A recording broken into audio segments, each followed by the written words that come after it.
Book of Heaven, Volume 16, Part 12.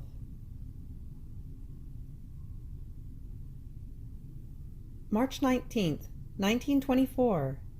The light of the divine will contains the all-seeingness, that is the passport to be able to penetrate everywhere.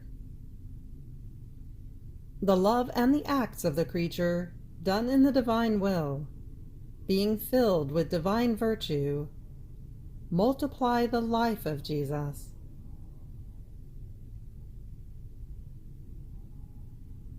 I was fusing myself in the immense sea of the divine volition, and my sweet Jesus came out from within my interior in the act of blessing me.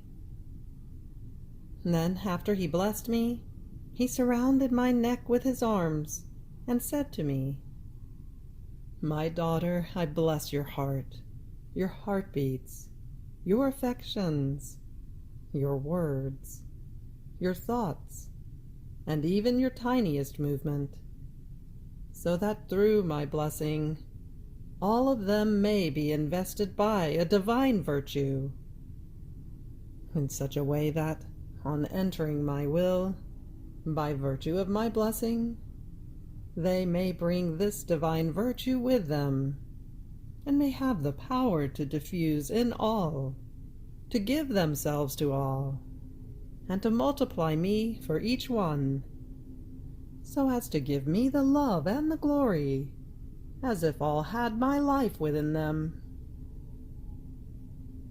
Therefore, enter into my will, penetrate between heaven and earth, go through everyone. My will is most pure light, and this light contains the all-seeingness, the passport to be able to enter the most intimate hiding places, the most secret fibers, the abyss of depths, and the space of the highest heights. This passport has no need of signature in order to be valid, but contains this very power within itself, because since it is light that descends from up high, no one can prevent its step and its entrance. And besides, it is king of everything, and it holds dominion everywhere. Therefore place your thoughts, your words, your heartbeats, your pains, your whole being in circulation with my will. Leave nothing inside yourself, so that with the passport of the light of my will, and with my divine virtue, you may enter into each active creature, and may multiply my life in each one of them. Oh, how happy I shall be in seeing that by virtue of my will, the creature fills heaven and earth with as many lives of mine, for as many existing creatures. So I abandoned myself in the supreme volition, and making my round within it, I made my thoughts, my words, my reparations, and so forth, flow through each created intelligence, and in all the rest of the human works. And as I did my acts, Jesus was formed. Oh, how beautiful and enchanting it was to see many Jesuses wherever the passport of the light of the eternal will passed by. Then afterwards I found myself inside myself, and I found Jesus clinging to my neck and clasping the whole of me. He seemed to be making feast, as if I were the cause of the multiplication of his life, to give him the honor and the glory of as many divine lives. So I said to him, "My love, it does not seem real to me that I could multiply your life to give you the great honor of so many divine lives. And besides, you are present everywhere. Therefore it is by virtue of yourself that this life arises in each act, not because of me. I remain always the little child who is good at nothing. And Jesus: My daughter, everything you say is true. I am everywhere. But it is my power, immensity, and all-seeingness that allows me to be everywhere. It is not the love and the acting of the creature in my will that makes me be everywhere and multiplies me. But when the soul enters into my will, it is her love, it is her acts, that being filled with divine virtue, make my life arise, according to how her acts are more or less extended and are done. This is the reason for my feast, in seeing that the creature takes of my own, and gives me my love, my glory, and even my very life. My contentment is so great that it is not given to the creature to comprehend it while she lives in the exile. But she shall comprehend it in the celestial fatherland, when she sees herself repaid with as many divine lives, or as many as she formed upon earth.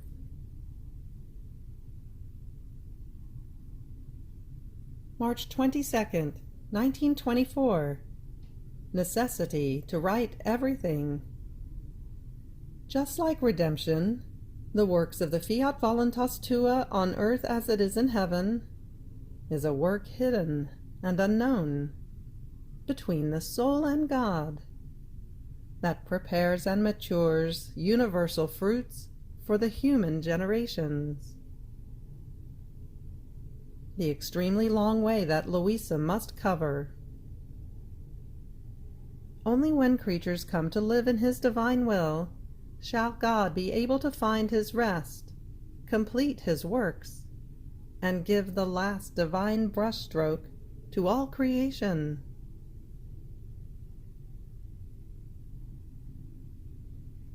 After I had told the confessor what is written above, he said that he was not convinced about it, and that if this were true, on that morning one should have seen the world changed, at least in part.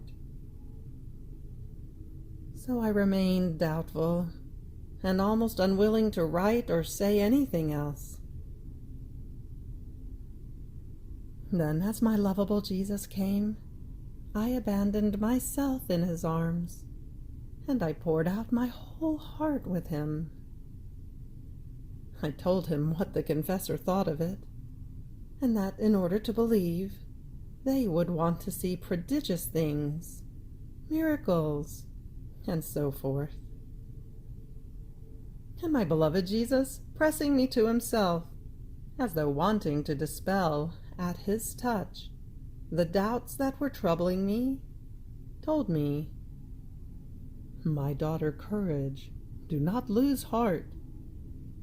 If it were not necessary for you to write, I would not have obliged you to this sacrifice.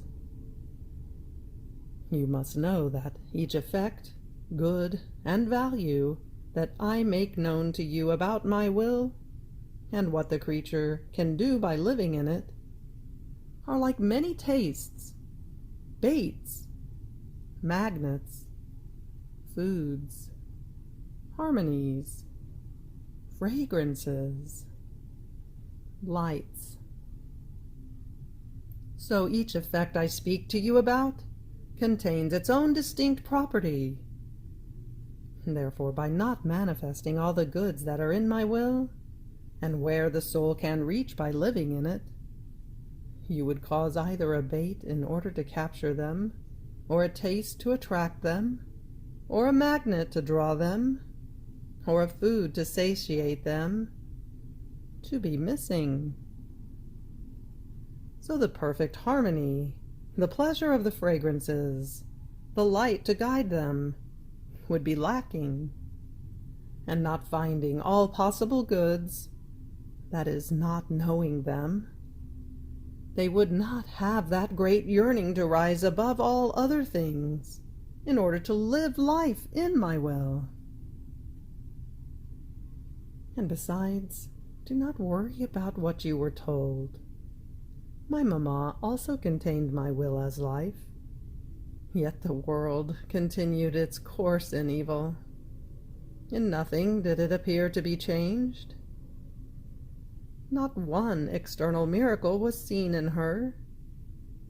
And yet, what she did not do in the low world, she did in heaven with her Creator. By her continuous living in the divine will, she formed the place within herself in order to draw the Word upon earth.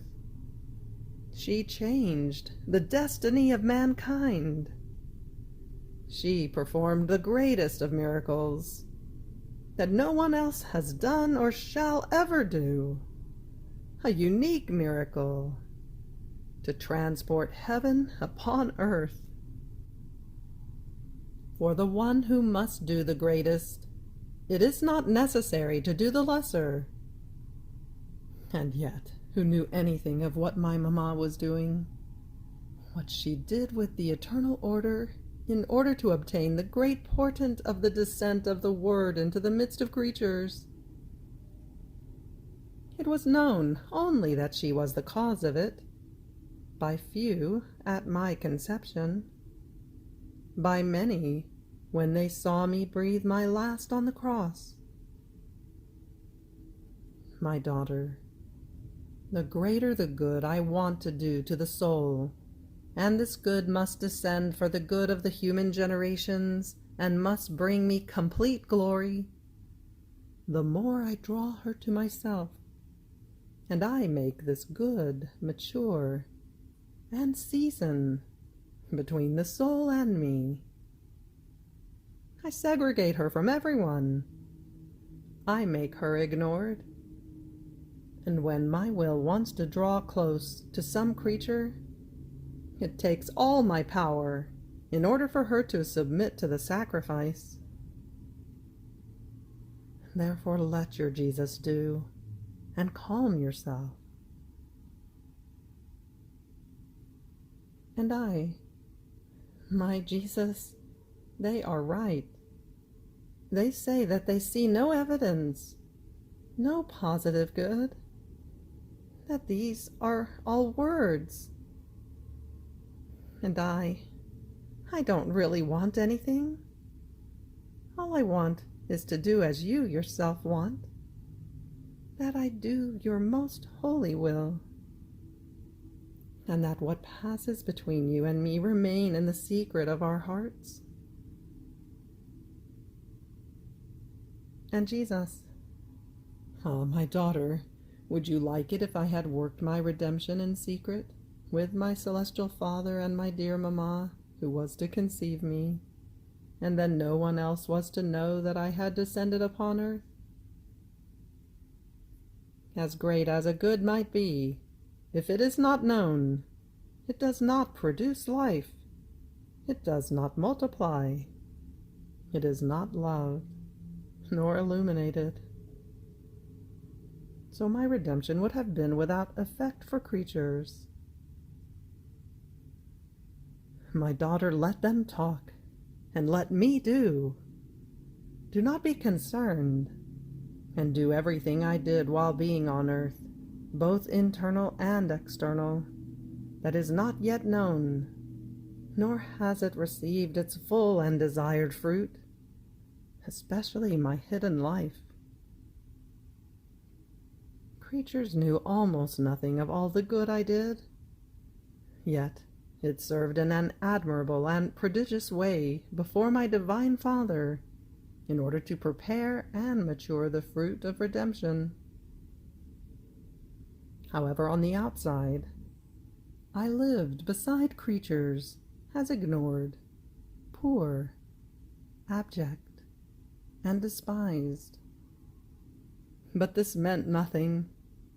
Before my Father, I was who I was, and my interior works opened seas of light, of graces, of peace, and of forgiveness between heaven and earth. My interest was to open heaven, closed for many centuries, for the good of the earth, and that my Father would look with love upon creatures. Once this was done, the rest would come by itself. So was this not a great good? Rather, it was the all. It was the yeast, the preparation, the foundation of redemption. The same with you.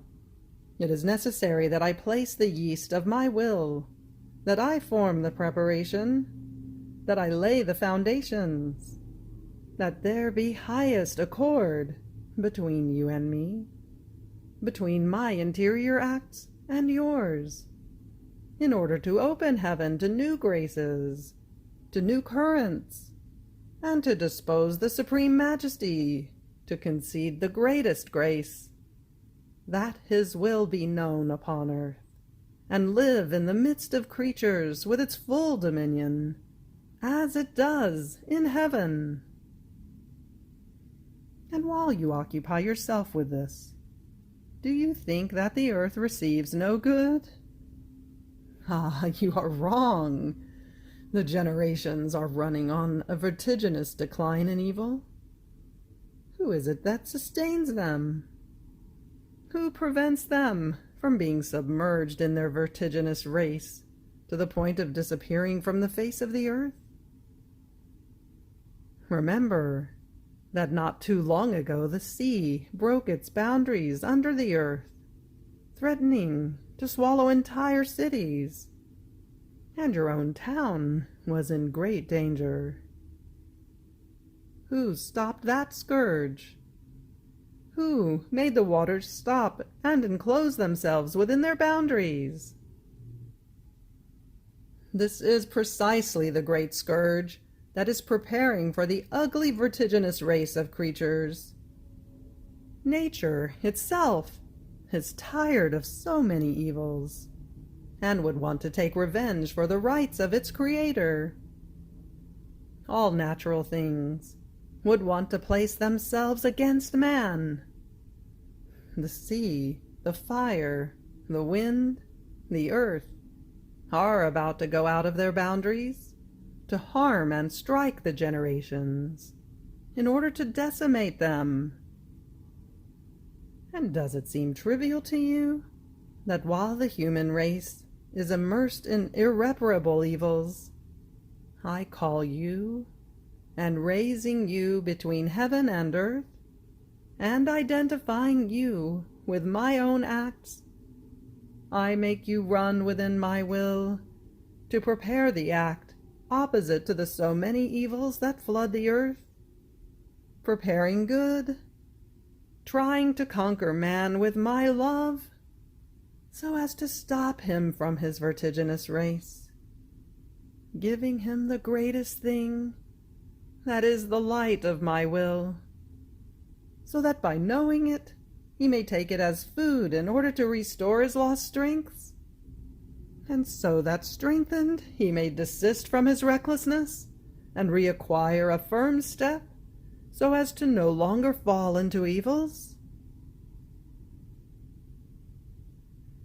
Then my Jesus disappeared, and I remained more embittered, thinking about the ugly, vertiginous race of creatures, and about the turmoil that nature shall cause against them.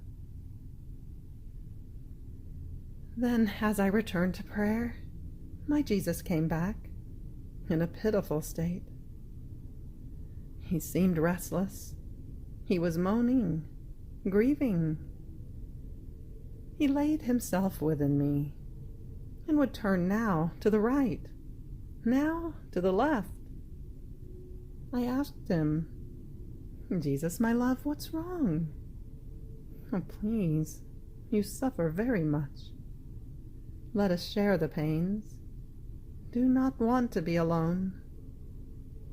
Don't you see how much you suffer and how you can take no more?" Now, while I was saying this, I found myself outside of myself, in the arms of a priest. However, while the person seemed to be a priest, it seemed to me that his voice was that of Jesus, and he said to me, "We shall cover an extremely long way. Be attentive on what you see." And we were walking without touching the ground. First, I was carrying him in my arms, but since a dog was following me, as if it wanted to bite me, I was afraid. So to free me from that fear, we changed position, and he carried me. I said to him, "Why did you not do it before? You caused me to be so scared, and I did not say anything because I thought it was necessary that I carry you. Now I am content, because as I am carried in your arms, it shall not be able to do anything to me any more." And I kept saying, "Jesus is carrying me in his arms." And he would repeat, "I am carrying Jesus in my arms." But that dog followed our whole journey. Only it kept one of my feet in its mouth, but without biting it. The journey was long, and I often asked, "How much more do we have left?" And he, 100 more miles. Then, as I asked again, he said, 30 more. And so on until we arrived in the city. And now, who can say what could be seen along the way? At some points, towns reduced to a heap of stones. Somewhere else, places which were flooded, and towns buried in water. At some points, seas were overflowing. Somewhere else, rivers. And at some other points, chasms of fire were opened. It seemed to me that all the elements were agreeing among themselves to harm the human generations, forming the graves in which to bury them. Even more, what could be seen along the way, and was most frightening and horrifying, were the evils of creatures. Everything was darkness that came from them, but thick darkness, accompanied by a rotten and poisonous closeness. The darkness was such that many times one could not even discern what the place was. Everything seemed pretense and duplicity, and if there was any good at all, it was only superficial and apparent. But inside, they were smoldering the ugliest vices and plotting the most insidious snares, which displeased the Lord more than if they were openly doing evil. And this in all classes of people, like a woodworm that gnaws the whole root of good. In other places, one could see revolutions, murdering of people by ambush. But who can say all that could be seen? So tired of seeing so many evils, I often repeated, "And when are we going to finish this long journey?" And he who was carrying me, all pensive, answered, "A little more. You have not seen everything yet." Finally, after long struggling, I found myself inside myself, in my bed. And my sweet Jesus, who continued to moan because he was suffering very much, stretching out his arms to me, told me, "My daughter, give me a little rest, for I can take no more." And leaning his head upon my breast, he seemed to want to sleep. But his sleep was not a peaceful one, and I, not knowing what to do, remembered about his most holy will, in which there is full rest, and said to him, "My love, I lay my intelligence in your will in order to find your uncreated intelligence, so that by laying mine within yours, I may shade all created intelligences in such a way that you may feel your shadow placed before all created minds, and you may find rest for the sanctity of your intelligence. I lay my word in your Fiat in order to place the shadow of that omnipotent Fiat before the human voices, so that your breath and your mouth may be able to rest. I lay my works in yours, to place the shadow and the sanctity of your works before the works of creatures, so as to give rest to your hands. I lay my little love in your will, to place you in the shade of your immense love, that I place before the hearts of all, to give rest to your weary heart. As I kept saying this, my Jesus calmed himself and fell into a sweet sleep. Then, after some time, he woke up, but he was calm, and pressing me to himself, he told me, "My daughter, I was able to rest because you surrounded me with the shadows of my works, of my Fiat, and of my love. This is the rest I spoke about after I created all things. And since man was the last to be created, I wanted to rest in him. That is, by virtue of my will acting in him, that formed my shadow in him, I was to find my rest and the fulfillment of my works. But this was denied to me, because he did not want to do my will.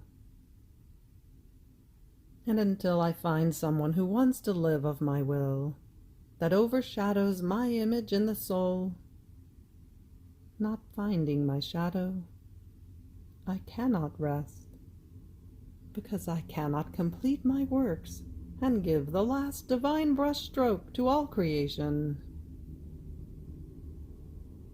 This is why the earth needs to be purged and renewed, but with strong purges, such that many shall lose their lives. And you have patience, and always follow my will." You have reached the end of the Book of Heaven, Volume 16, Part 12. Fiat.